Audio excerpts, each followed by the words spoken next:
Bilangan pasalnya yang ke-10. Tuhan berfirman kepada Musa, "Buatlah 2 nafiri dari perak. Dari perak tempahan harus kau buat itu, supaya dipergunakan untuk memanggil umat Israel dan untuk menyuruh laskar-laskarnya berangkat. Apabila kedua nafiri itu ditiup, segenap umat itu harus berkumpul kepadamu di depan pintu kemah pertemuan. Jikalau hanya satu saja ditiup, maka para pemimpin, para kepala pasukan Israel harus berkumpul kepadamu. Apabila kamu meniup tanda semboyan, maka haruslah berangkat laskar-laskar yang berkemah di sebelah timur. Apabila kamu meniup tanda semboyan kedua kalinya, maka haruslah berangkat laskar-laskar yang berkemah di sebelah selatan. Jadi tanda semboyan harus ditiup untuk menyuruh mereka berangkat. Tetapi untuk menyuruh jemaah itu berkumpul kamu harus meniup saja tanpa memberi tanda semboyan. Nafiri-nafiri itu harus ditiup oleh anak-anak Imam Harun. Itulah yang harus menjadi ketetapan untuk selama-lamanya bagimu turun-temurun. Dan apabila kamu maju berperang di negerimu melawan musuh yang menyesatkan kamu, kamu harus memberi tanda semboyan dengan nafiri, supaya kamu diingat di hadapan Tuhan, Allahmu, dan diselamatkan daripada musuhmu. Juga pada hari-hari kamu bersukaria, pada perayaan-perayaanmu dan pada bulan-bulan barumu haruslah kamu meniup nafiri itu pada waktu mempersembahkan korban-korban bakaranmu dan korban-korban keselamatanmu. Maksudnya supaya kamu diingat di hadapan Allahmu, Akulah Tuhan, Allahmu. Pada tahun yang kedua, pada bulan yang kedua, pada tanggal 20 bulan itu, naiklah awan itu dari atas kemah suci, tempat hukum Allah. Lalu berangkatlah orang Israel dari padang gurun Sinai menurut aturan keberangkatan mereka. Kemudian diamlah awan itu di padang gurun Paran. Itulah pertama kali mereka berangkat menurut titah Tuhan dengan perantaraan Musa. Terdahulu berangkatlah laskar yang dibawa panji-panji Bani Yehuda menurut pasukan mereka. Yang mengepalai laskar itu ialah Nahesen bin Aminadab. Yang mengepalai laskar suku Bani Isakar ialah Netanel bin Zuar. Yang mengepalai laskar suku Bani Zebulon ialah Eliab bin Helon. Sesudah itu kemah suci dibongkar, dan berangkatlah Bani Gerson dan Bani Merari yang mengangkat kemah suci itu. Kemudian berangkatlah laskar yang dibawa panji-panji Ruben menurut pasukan mereka. Yang mengepalai laskar itu ialah Elizur bin Sheder. Yang mengepalai laskar suku Bani Simeon ialah Selumil bin Surishadai. Yang mengepalai laskar suku Bani Gad ialah Eliasaf bin Rehuel. Sesudah itu berangkatlah orang Kehat yang mengangkat barang-barang tempat kudus. Kemah suci sudah dipasang sebelum mereka datang. Kemudian berangkatlah laskar yang dibawa panji-panji Bani Efraim menurut pasukan mereka. Yang mengepalai laskar itu ialah Elisama bin Amihud. Yang mengepalai laskar suku Bani Manasye ialah Gamaliel bin Pedazur. Yang mengepalai laskar suku Bani Benyamin ialah Abidan bin Gideoni. Sebagai barisan penutup semua laskar itu berangkatlah laskar yang dibawa panji-panji Bani dan menurut pasukan mereka. Yang mengepalai laskar itu ialah Ahizar bin Amishadai. Yang mengepalai laskar suku Bani Asher ialah Pagiel bin Ohran. Yang mengepalai laskar suku Bani Naftali ialah Ahira bin Enan. Itulah aturan keberangkatan orang Israel menurut pasukan mereka ketika mereka berangkat. Lalu berkatalah Musa kepada Hobab anak Rehuel orang Midian, mertua Musa, kami berangkat ke tempat yang dimaksud Tuhan ketika ia berfirman, Aku akan memberikannya kepadamu. Sebab itu ikutlah bersama-sama dengan kami, maka kami akan berbuat baik kepadamu. Sebab Tuhan telah menjanjikan yang baik tentang Israel. Tetapi jawabnya kepada Musa, Aku tidak ikut, melainkan aku hendak pergi ke negeriku dan kepada sanak saudaraku. Kata Musa, janganlah kiranya tinggalkan kami, sebab engkaulah yang tahu bagaimana kami berkemah di padang gurun, maka engkau dapat menjadi penunjuk jalan bagi kami. Jika engkau ikut bersama-sama dengan kami, maka kebaikan yang akan dilakukan Tuhan kepada kami akan kami lakukan juga kepadamu. Lalu berangkatlah mereka dari gunung Tuhan dan berjalan 3 hari perjalanan jauhnya, sedang tabut perjanjian Tuhan berangkat di depan mereka dan berjalan 3 hari perjalanan jauhnya untuk mencari tempat perhentian bagi mereka. Dan awan Tuhan ada di atas mereka pada siang hari, apabila mereka berangkat dari tempat perkemahan. Apabila tabut itu berangkat, berkatalah Musa, Bangkitlah, Tuhan, supaya musuhmu berserak dan orang-orang yang membenci engkau melarikan diri dari hadapanmu. Dan apabila tabut itu berhenti, berkatalah ia, "Kembalilah, Tuhan, kepada umat Israel yang beribu-ribu laksa ini." Bilangan pasalnya yang ke-11. Pada suatu kali bangsa itu bersungut-sungut di hadapan Tuhan tentang nasib buruk mereka, dan ketika Tuhan mendengarnya bangkitlah murkanya, kemudian menyalalah api Tuhan di antara mereka dan merajalela di tepi tempat perkemahan. Lalu berteriaklah bangsa itu kepada Musa, dan Musa berdoa kepada Tuhan, maka padamlah api itu. Sebab itu orang menamai tempat itu Tabera, karena telah menyala api Tuhan di antara mereka. Orang-orang bajingan yang ada di antara mereka kemasukan nafsu rakus, dan orang Israel pun menangislah pula serta berkata, "Siapakah yang akan memberi kita makan daging? Kita teringat kepada ikan yang kita makan di Mesir dengan tidak bayar apa-apa, kepada mentimun dan semangka, bawang prei, bawang merah dan bawang putih. Tetapi sekarang kita kurus kering, tidak ada sesuatu apapun, kecuali mana ini saja yang kita lihat. Adapun mana itu seperti ketumbar dan kelihatannya seperti damar bedolah." Bangsa itu berlari kian kemari untuk memungutnya, lalu menggilingnya dengan batu kilangan atau menumbuknya dalam lumpang. Mereka memasaknya dalam periuk dan membuatnya menjadi roti bundar, rasanya seperti rasa panganan yang digoreng. Dan apabila embun turun di tempat perkemahan pada waktu malam, maka turunlah juga mana di situ. Ketika Musa mendengar bangsa itu, yaitu orang-orang dari setiap kaum, menangis di depan pintu kemahnya, bangkitlah murka Tuhan dengan sangat, dan hal itu dipandang jahat oleh Musa.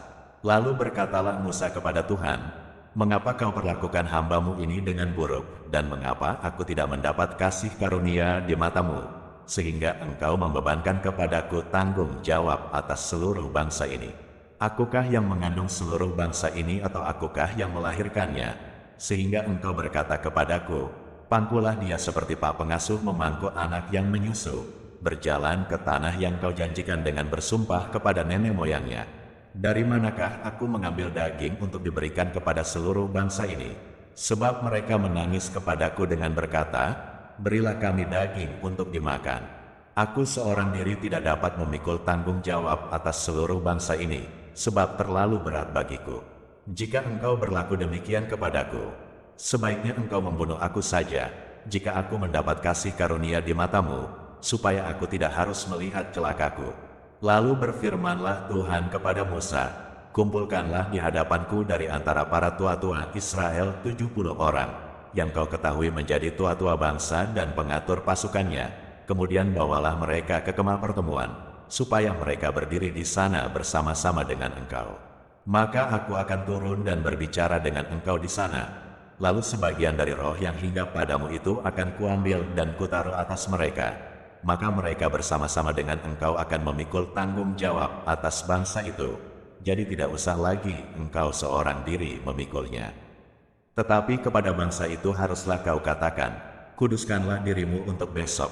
Maka kamu akan makan daging, sebab kamu telah menangis di hadapan Tuhan dengan berkata, siapakah yang akan memberi kami makan daging?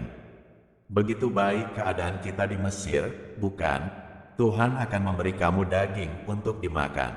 Bukan hanya 1 hari kamu akan memakannya, bukan 2 hari, bukan 5 hari, bukan 10 hari, bukan 20 hari, tetapi genap sebulan lamanya, sampai keluar dari dalam hidungmu dan sampai kamu muak, karena kamu telah menolak Tuhan yang ada di tengah-tengah kamu dan menangis di hadapannya dengan berkata, untuk apakah kita keluar dari Mesir? Tetapi kata Musa, bangsa yang ada bersama aku ini berjumlah 600.000 orang berjalan kaki. Namun engkau berfirman, daging akan kuberikan kepada mereka, dan genap sebulan lamanya mereka akan memakannya. Dapatkah sekian banyak kambing domba dan lembu sapi disembelih bagi mereka, sehingga mereka mendapat cukup? Atau dapatkah ditangkap segala ikan di laut bagi mereka, sehingga mereka mendapat cukup? Tetapi Tuhan menjawab Musa, masakan kuasa Tuhan akan kurang untuk melakukan itu? Sekarang engkau akan melihat apakah firmanku terjadi kepadamu atau tidak. Setelah Musa datang keluar, disampaikannya firman Tuhan itu kepada bangsa itu. Ia mengumpulkan 70 orang dari para tua-tua bangsa itu dan menyuruh mereka berdiri di sekeliling kemah. Lalu turunlah Tuhan dalam awan dan berbicara kepada Musa, kemudian diambilnya sebagian dari roh yang hinggap padanya, dan ditaruhnya atas ke-70 tua-tua itu. Ketika roh itu hinggap pada mereka, kepenuhanlah mereka seperti nabi. Tetapi sesudah itu tidak lagi. Masih ada 2 orang tinggal di tempat perkemahan, yang seorang bernama Eldad, yang lain bernama Medad. Ketika roh itu hinggap pada mereka, mereka itu termasuk orang-orang yang dicatat, tetapi tidak turut pergi ke kemah, maka kepenuhanlah mereka seperti nabi di tempat perkemahan. Lalu berlarilah seorang muda memberitahukan kepada Musa, Eldad dan Medad kepenuhan seperti nabi di tempat perkemahan. Maka menjawablah Yosua bin Nun, yang sejak mudanya menjadi abdi Musa, Tuanku Musa, cegahlah mereka. Tetapi Musa berkata kepadanya, apakah engkau begitu giat mendukung diriku? Kalau seluruh umat Tuhan menjadi nabi, oleh karena Tuhan memberi rohnya hinggap kepada mereka. Kemudian kembalilah Musa ke tempat perkemahan, dia dan para tua-tua Israel. Lalu bertiuplah angin yang dari Tuhan asalnya, dibawanyalah burung-burung puyuh dari sebelah laut, dan dihamburkannya ke atas tempat perkemahan dan di sekelilingnya, kira-kira sehari perjalanan jauhnya ke segala penjuru, dan kira-kira 2 hasta tingginya dari atas muka bumi. Lalu sepanjang hari dan sepanjang malam itu dan sepanjang hari esoknya bangkitlah bangsa itu mengumpulkan burung-burung puyuh itu, setiap orang sedikit-dikitnya mengumpulkan 10 homer, kemudian mereka menyebarkannya lebar-lebar sekeliling tempat perkemahan. Selagi daging itu ada di mulut mereka, sebelum dikunyah, maka bangkitlah murka Tuhan terhadap bangsa itu, dan Tuhan memukul bangsa itu dengan suatu tulah yang sangat besar. Sebab itu dinamailah tempat itu Kibrot Ta'awa, karena di sanalah dikuburkan orang-orang yang bernafsu rakus. Dari Kibrot Ta'awa berangkatlah bangsa itu ke Hazerot dan mereka tinggal di situ. Bilangan pasalnya yang ke-12. Miriam serta Harun mengatai Musa berkenaan dengan perempuan Kus yang diambilnya, sebab memang ia telah mengambil seorang perempuan Kus. Kata mereka, sungguhkah Tuhan berfirman dengan perantaraan Musa saja? Bukankah dengan perantaraan kita juga ia berfirman? Dan kedengaranlah hal itu kepada Tuhan. Adapun Musa ialah seorang yang sangat lembut hatinya, lebih dari setiap manusia yang di atas muka bumi. Lalu berfirmanlah Tuhan dengan tiba-tiba kepada Musa, Harun dan Miriam, keluarlah kamu bertiga ke kemah pertemuan. Maka keluarlah mereka bertiga. Lalu turunlah Tuhan dalam tiang awan, dan berdiri di pintu kemah itu. Lalu memanggil Harun dan Miriam, maka tampillah mereka keduanya. Lalu berfirmanlah ia, dengarlah firmanku ini. Jika di antara kamu ada seorang nabi, maka aku, Tuhan menyatakan diriku kepadanya dalam penglihatan, aku berbicara dengan dia dalam mimpi. Bukan demikian hambaku Musa, seorang yang setia dalam segenap rumahku. Berhadap-hadapan aku berbicara dengan dia, terus terang, bukan dengan teka-teki. Dan ia memandang rupa Tuhan. Mengapakah kamu tidak takut mengatai hambaku Musa? Sebab itu bangkitlah murka Tuhan terhadap mereka, lalu pergilah ia. Dan ketika awan telah naik dari atas kemah, maka tampaklah Miriam kena kusta, putih seperti salju. Ketika Harun berpaling kepada Miriam, maka dilihatnya bahwa dia kena kusta. Lalu kata Harun kepada Musa, Tuanku, janganlah kiranya timpakan kepada kami dosa ini yang kami perbuat dalam kebodohan kami.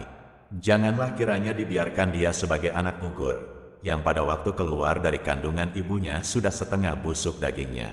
Lalu berserulah Musa kepada Tuhan, Ya Allah, sembuhkanlah kiranya dia. Kemudian berfirmanlah Tuhan kepada Musa, sekiranya ayahnya meludahi mukanya, tidakkah ia mendapat malu selama 7 hari?